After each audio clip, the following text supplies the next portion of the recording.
Irak terseret perang Iran melawan Amerika Serikat, Baghdad diserang drone. Amerika Serikat memindahkan aset militer strategisnya dari kawasan Asia Pasifik menuju Timur Tengah. Perang di Timur Tengah bisa panjang. Trump minta bantuan sekutu kirim kapal perang melindungi pasokan minyak global. Halo pemirsa, selamat datang di Mata Dunia, program yang mengupas berita dan peristiwa global dari berbagai belahan dunia. Bersama saya Ajeng Tiara, berikut berita selengkapnya.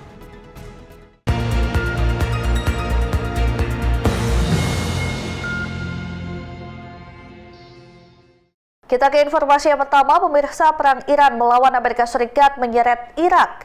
Kedutaan Besar Amerika Serikat di Baghdad, Irak, diserang drone. Irak dikenal sebagai medan persaingan pengaruh antara Amerika Serikat dan Iran.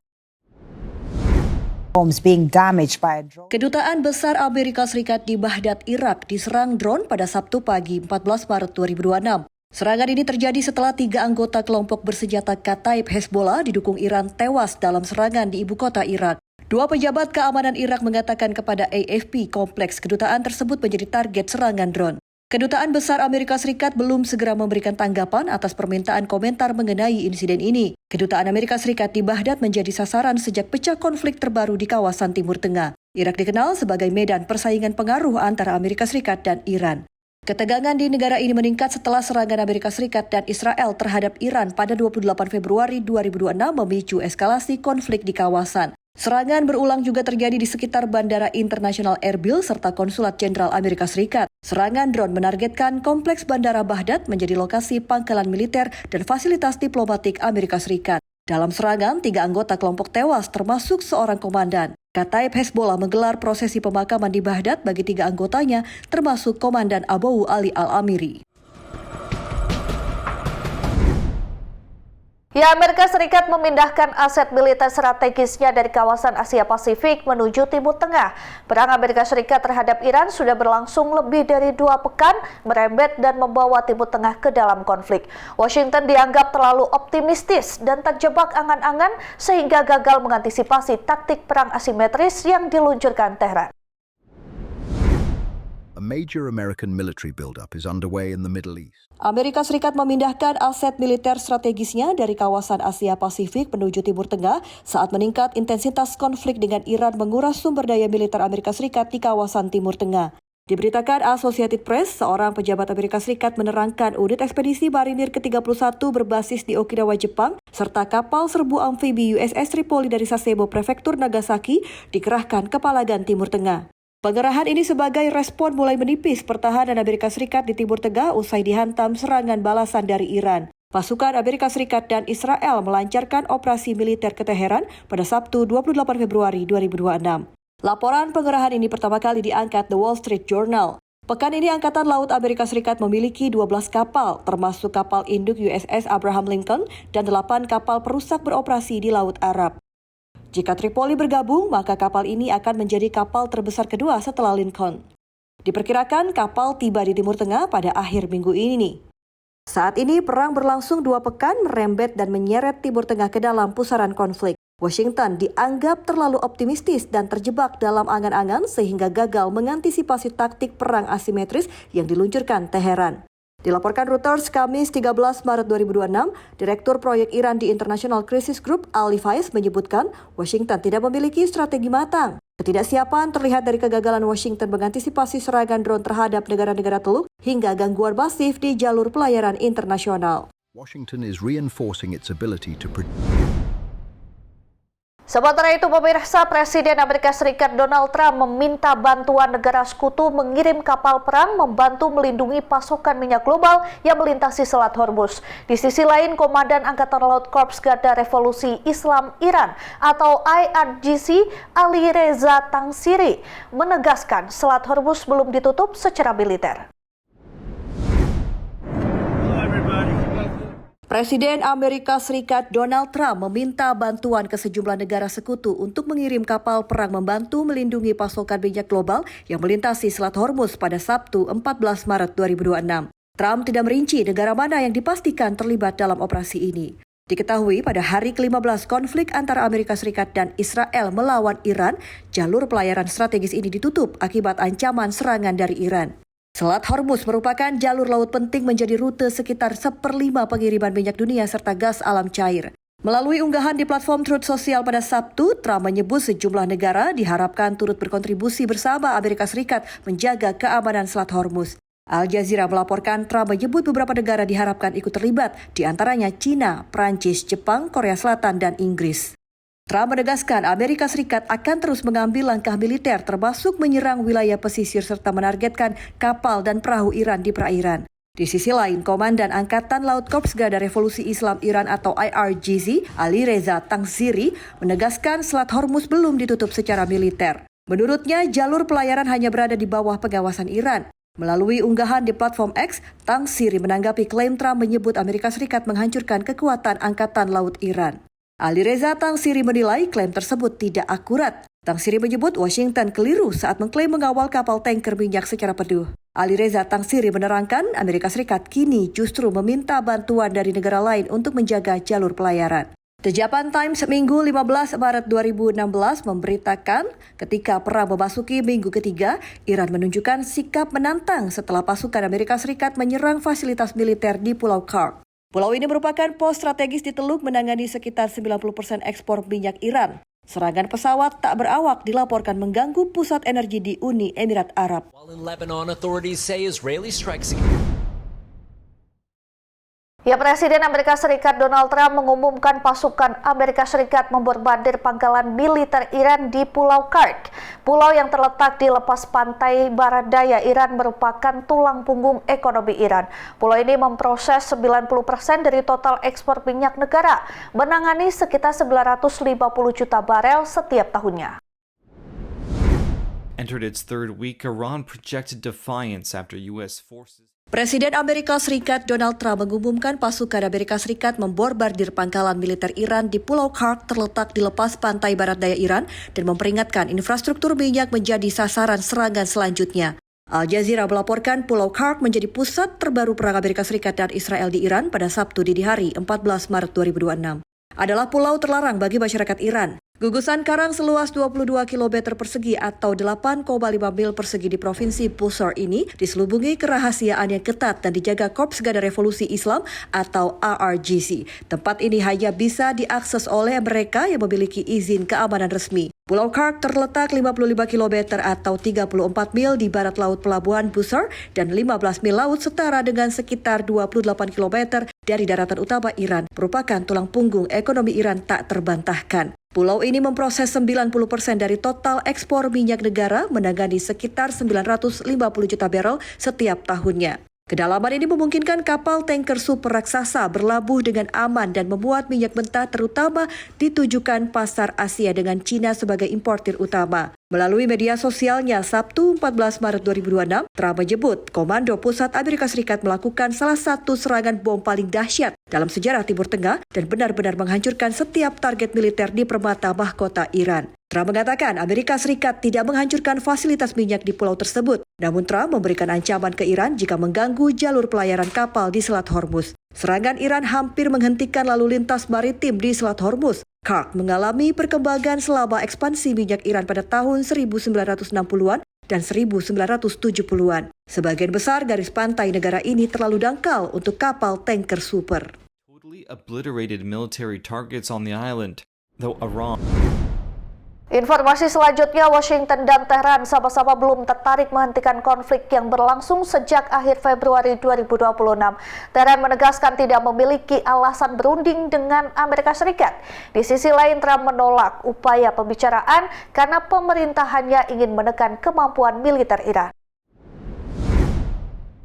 Teheran menegaskan tidak memiliki alasan berunding dengan Amerika Serikat meski Presiden Amerika Serikat Donald Trump sebelumnya mengklaim Iran ingin mencapai kesepakatan mengakhiri perang. Menteri Luar Negeri Iran Abbas Araghchi menyatakan negaranya fokus membela diri. Saat bersamaan, sejumlah sumber menyebut pemerintahan Trump justru menolak upaya mediasi negara-negara Timur Tengah untuk membuka pembicaraan gencatan senjata. Ini menunjukkan Washington maupun Teheran sama-sama belum tertarik menghentikan konflik yang berlangsung sekitar 2 pekan tersebut. Di tengah konflik terus meluas, sejumlah negara di kawasan Timur Tengah dilaporkan mencoba membuka jalur diplomasi antara Washington dan Teheran. Beberapa negara dilaporkan berusaha menjadi mediator, tetapi hingga kini belum ada kemajuan berarti dalam membuka pembicaraan damai. Trump menolak upaya membuka pembicaraan karena pemerintahannya ingin terus menekan kemampuan militer Iran. Iran menyebut Teheran menolak berbagai upaya dari sejumlah negara untuk merundingkan gencatan senjata. Iran bersikeras perundingan hanya mungkin dilakukan jika serangan udara Amerika Serikat dan Israel dihentikan, serta tuntutan Iran dipenuhi, termasuk penghentian permanen serangan dan pemberian kompensasi sebagai bagian dari kesepakatan damai.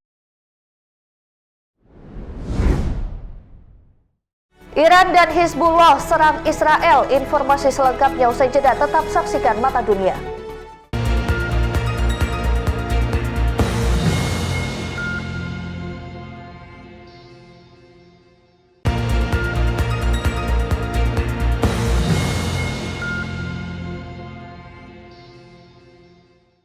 Terima kasih Anda masih bersama kami. Pemirsa, militer Iran dan kelompok militan Lebanon Hizbullah bergabung meluncurkan serangan udara di wilayah Zarzir, Israel. Serangan ini menyebabkan kerusakan signifikan pada infrastruktur pemukiman dan menimbulkan puluhan korban luka. Militer Iran dan kelompok militan Lebanon Hizbullah bergabung meluncurkan serangan udara menghantam komunitas Arab Zarzir di wilayah Galilei Utara, Israel pada Jumat dini hari 13 Maret 2026. Diketahui Zarzir terletak sekitar 100 km di utara Yerusalem dekat perbatasan dengan Lebanon. Serangan udara menyebabkan kerusakan luas dan kehancuran signifikan di komunitas Zarzir. Satu rumah hancur total, beberapa rumah di sekitarnya mengalami kerusakan parah, dan hampir 300 rumah mengalami kerusakan ringan. Menurut layanan ambulans Magen David Adom, Israel menerangkan 58 orang terluka dibawa ke rumah sakit menjalani perawatan. Mereka terluka akibat serpihan rudal dan pecahan kaca. Mayoritas korban mengalami luka ringan, satu orang dilaporkan terluka karena serpihan di bagian punggung. Presiden Israel Isaac Herzog mengunjungi lokasi kejadian guna meninjau kerusakan. Kabar berikutnya, Perdana Menteri Israel Benjamin Netanyahu menggelar konferensi pers perdana sejak pecah Perang Timur Tengah pada 28 Februari 2026. Ini menepis rumor kematian Netanyahu. Perhatian netizen justru teralihkan seolah Netanyahu memiliki 6 jari saat konferensi tersebut. Kemunculan terbaru Perdana Menteri Israel Benjamin Netanyahu kembali memicu perbincangan luas di media sosial. Video pidato yang diunggah pada Jumat 13 Maret 2026 oleh akun resmi pemerintah Israel justru memunculkan spekulasi baru. Di unggahan, Netanyahu menggelar konferensi pers perdana sejak pecahnya Perang Timur Tengah pada Sabtu 28 Februari 2026 yang dipicu serangan udara Israel dan Amerika Serikat terhadap Iran. Di sini, Netanyahu akrab disapa dengan Bibi memberikan penjelasan panjang lebar serta melayani sesi tanya jawab dengan para jurnalis terkait konflik memasuki hari ke-15. Netanyahu mengancam pemimpin tertinggi baru Iran, Mojtaba Khomeini. Selain itu, Netanyahu menjelaskan tidak ada sinyal deeskalasi dari Tel Aviv. Bukan isi pidato Netanyahu yang menjadi sorotan. Netizen menemukan kejanggalan pada bagian tangan sang pemimpin. Warganet menilai ada hal tidak biasa karena jari Netanyahu terlihat berjumlah 6 pada salah satu tangannya. Netanyahu menunjuk dengan kedua tangannya sehingga sebagian pengguna media sosial mengidentifikasi dan mengira tangan kanannya memiliki 6 jari. Ini membuat sebagian pengguna media sosial menduga video merupakan hasil manipulasi teknologi kecerdasan buatan atau AI, bahkan disebut-sebut sebagai kemungkinan deepfake. Sebelumnya, laporan media Iran, Tasnim, mengklaim serangan terhadap kediaman Netanyahu pada 10 Maret 2026. Kantor PM Israel membantah kabar tersebut dan melabelinya sebagai berita palsu. Hasil pemeriksaan PolitiFact, lembaga jurnalisme di bawah naungan The Poynter Institute pada 13 Maret 2026, menyimpulkan bahwa klaim tersebut tidak terbukti. The Poynter Institute merupakan institusi pendidikan jurnalisme nirlaba yang berbasis di Florida dan mengelola International Fact-Checking Network, mendukung inisiatif dan juga pemeriksaan fakta global. Rekaman video konferensi pers diperiksa lebih teliti. Anatomi tangan Netanyahu normal. Efek visual memberikan kesan seolah ia memiliki 6 jari. Publik selama beberapa hari saat meningkatnya ketegangan konflik antara Israel, Iran, dan Amerika Serikat. Padahal, biasanya akun resmi Perdana Menteri Israel hampir setiap hari mengunggah video pernyataan atau pembaruan mengenai situasi keamanan. Video terakhir Netanyahu diketahui diunggah pada 8 Maret 2026. Jeda hampir 1 minggu tanpa video baru memicu rumor liar mengenai kondisinya. Ketika video baru akhirnya diunggah pada 13 Maret 2026, perhatian publik justru beralih pada detail visual yang dinilai janggal. Beralih ke kabar lain, sebuah momen bersejarah tercipta di Balai Kota New York di City Hall. Untuk pertama kali dalam sejarah panjang kota terbesar di Amerika Serikat, Balai Kota menjadi lokasi resmi penyelenggaraan buka puasa bersama atau bukber saat Ramadan. Acara ini dipimpin Wali Kota New York, Zohran Mamdani.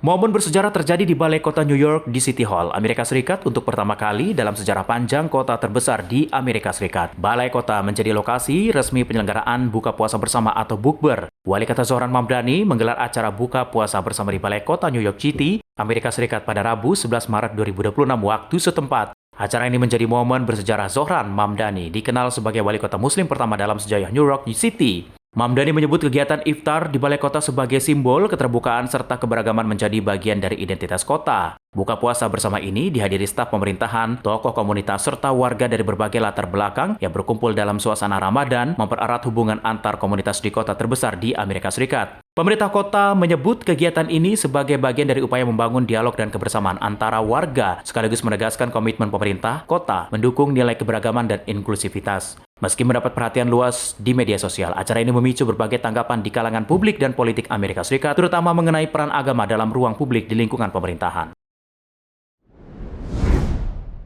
Ya pemirsa, kota Linxia di Provinsi Gansu, Cina berubah menjadi pusat keramaian setiap bulan Ramadan. Ratusan pedagang membuka lapak kuliner di pasar malam dikenal dengan sebutan Little Red Umbrella Market. Setiap menjelang waktu berbuka puasa, jalanan di kota Linxia terletak di Provinsi Gansu, China dipenuhi ratusan pedagang makanan menjual berbagai hidangan khas Muslim China. Pasar Ramadan ini dikenal sebagai Little Red Umbrella Market. Di sini sebagian besar pedagang membuka lapak di bawah payung-payung merah memenuhi sepanjang jalan. Lebih dari 500 lapak kuliner berpartisipasi dalam pasar musiman tahunan ini. Mereka menyajikan beragam hidangan khas komunitas Muslim Hui, daging domba buatan tangan hingga berbagai hidangan pencuci mulut tradisional. Pasar ini digelar sekali dalam setahun, khusus selama bulan Ramadan dan menjadi salah satu tradisi yang dinantikan warga setempat. Menjelang azan maghrib, suasana pasar menjadi semakin ramai. Warga berdatangan membeli makanan berbuka puasa serta menikmati atmosfer Ramadan di kota ini. Pemirsa, jangan kemana-mana, usai jeda kami akan mengajak Anda melihat peradaban di Pulau Sisilia. Tetap saksikan Mata Dunia.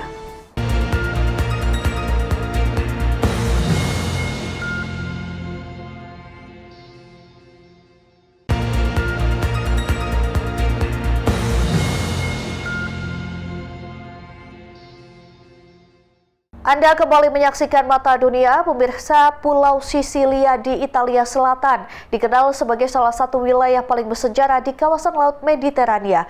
Pulau ini tidak hanya menawarkan panorama alam yang menakjubkan, tetapi juga menyimpan jejak panjang peradaban dunia.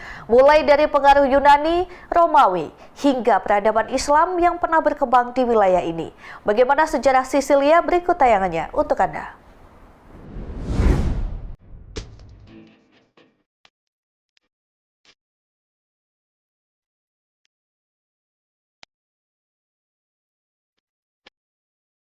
Selamat datang di Sisilia.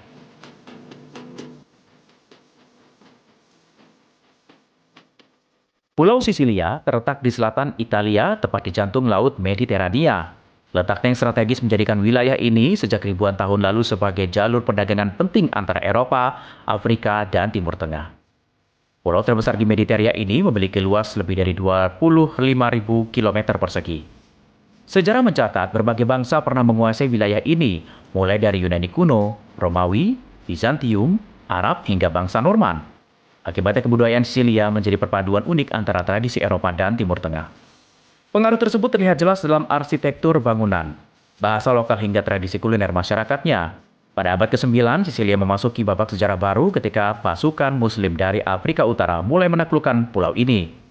Penaklukan dimulai pada tahun 827 Masehi, dipimpin oleh ulama dan panglima perang Asad bin Al-Furat. Setelah beberapa dekade peperangan, sebagian besar wilayah Sisilia akhirnya berada di bawah pemerintahan Muslim. Pada masa itu, kota Palermo berkembang menjadi pusat pemerintahan dan perdagangan yang sangat maju. Banyak inovasi diperkenalkan, termasuk sistem irigasi pertanian, teknik pengolahan tanah, serta tanaman baru seperti jeruk, lemon, dan kapas. Namun, pada abad ke-11, kekuasaan Muslim di Sisilia berakhir setelah pulau ini ditaklukkan oleh bangsa Norman. Meski demikian, warisan budaya Islam tetap menjadi bagian penting dari identitas sejarah Sisilia.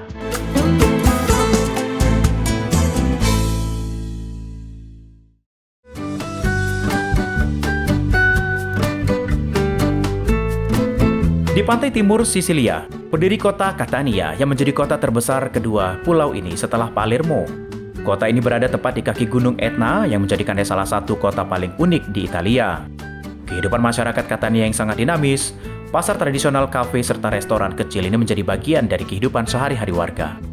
Kuliner khas kota ini antara lain pasta alla norma, arancini, serta berbagai hidangan seafood. Setiap bulan Februari, Catania juga menggelar salah satu festival keagamaan terbesar di Italia. Festival tersebut dikenal sebagai perayaan Santa Agata, pelindung kota Catania. Dalam festival ini, ribuan warga mengenakan pakaian tradisional putih sambil mengikuti prosesi keagamaan yang mengelilingi kota. Relik Santa Agata dibawa dalam kereta perak besar yang ditarik oleh ratusan orang.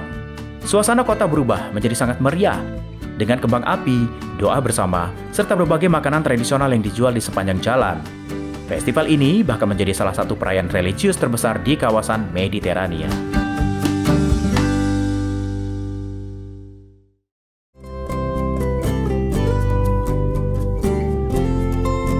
Tidak jauh dari Catania, terdapat kota kecil bernama Taormina, yang berada di atas perbukitan menghadap Laut Ionian. Taormina dikenal sebagai salah satu kota wisata paling indah di Sisilia. Dari kota ini pengunjung dapat melihat pemandangan Laut Biru Mediterania sekaligus Gunung Etna di kejauhan. Sejarah Taormina bermula sejak masa Yunani kuno. Salah satu peninggalan paling terkenal adalah teater Yunani kuno yang dibangun sekitar abad ketiga sebelum Masehi. Teater ini hingga kini masih digunakan untuk pertunjukan seni, konser musik, dan festival budaya internasional. Selain sejarahnya, Taormina juga terkenal dengan jalan-jalan kecil yang dipenuhi toko, restoran, serta kafe yang menghadap langsung ke panorama laut. Karena keindahannya, kota ini sering menjadi tujuan wisatawan dari berbagai negara yang datang ke Sisilia.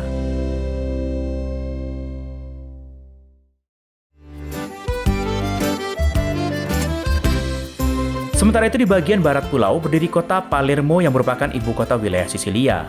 Didirikan oleh bangsa Fenisia lebih dari 2000 tahun lalu, Palermo berkembang menjadi kota penting dalam berbagai periode sejarah. Pada masa pemerintahan Muslim, Palermo bahkan menjadi salah satu kota terbesar di Eropa dengan populasi ratusan ribu penduduk.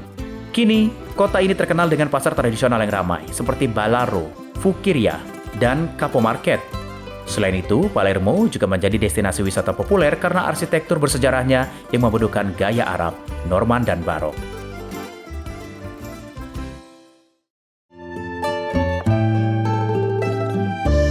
Sisilia bukan sekedar pulau di selatan Italia. Pulau ini adalah saksi perjalanan panjang peradaban dunia dari Yunani kuno, Romawi, hingga pengaruh Islam yang pernah berkembang di sana. Hari ini, sejarah tersebut berpadu dengan kehidupan modern masyarakat Sisilia yang menjadikan salah satu wilayah paling kaya budaya di kawasan Mediterania.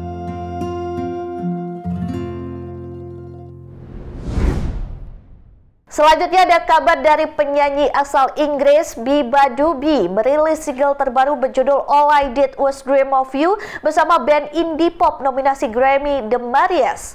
Kolaborasi ini menjadi salah satu proyek musik paling dinantikan penggemar setelah sebelumnya ramai dibicarakan di media sosial. Penyanyi indie pop Biba Dubi kembali menghadirkan karya baru merilis single berjudul All I Did Was Dream of You. Lagu ini menjadi kolaborasi terbarunya bersama band indie pop asal Los Angeles, The Marias. Dikenal dengan gaya musik dreamy and atmospheric, All I Did Was Dream of You dirilis pada Jumat 13 Maret dengan video musik di YouTube @bibadubi. Single ini menandai rilisan terbaru Biba Dubi sejak tahun 2024 dan langsung menarik perhatian penggemar musik indie pop. Perpaduan karakter musik keduanya menghasilkan lagu dengan nuansa dreamy dan melankolis yang kuat. Sebelum resmi dirilis, kolaborasi ini terlebih dahulu diisyaratkan melalui unggahan foto bersama Biba Dubi dan vokalis The Marias, Maria Zardoya di media sosial. Unggahan memicu antusiasme penggemar menantikan proyek musik keduanya. Lagu ini ditulis langsung Biba Dubi dan Maria Zardoya. Keduanya sejak lama saling mengagumi dan memiliki keinginan bekerja sama dalam satu proyek musik. Video musiknya disutradarai Jack Irland, merupakan kolaborator lama Biba Dubi. Video musiknya disutradarai Jack Erland, merupakan kolaborator lama Biba Dubi. Visual video menampilkan konsep sinematik dengan suasana tenang namun emosional sesuai dengan karakter lagu. Sejak dirilis, single ini mendapatkan respon positif dari penggemar di berbagai platform digital. Banyak menilai kolaborasi ini berhasil menyatukan dua warna musik berbeda menjadi satu karya yang segar dan mudah dinikmati. Pemirsa, demikian Mata Dunia kali ini, terus saksikan Berita Nasional TV. Saya Ajeng Tiara beserta kru yang bertugas pamit undur diri. Terima kasih dan sampai jumpa.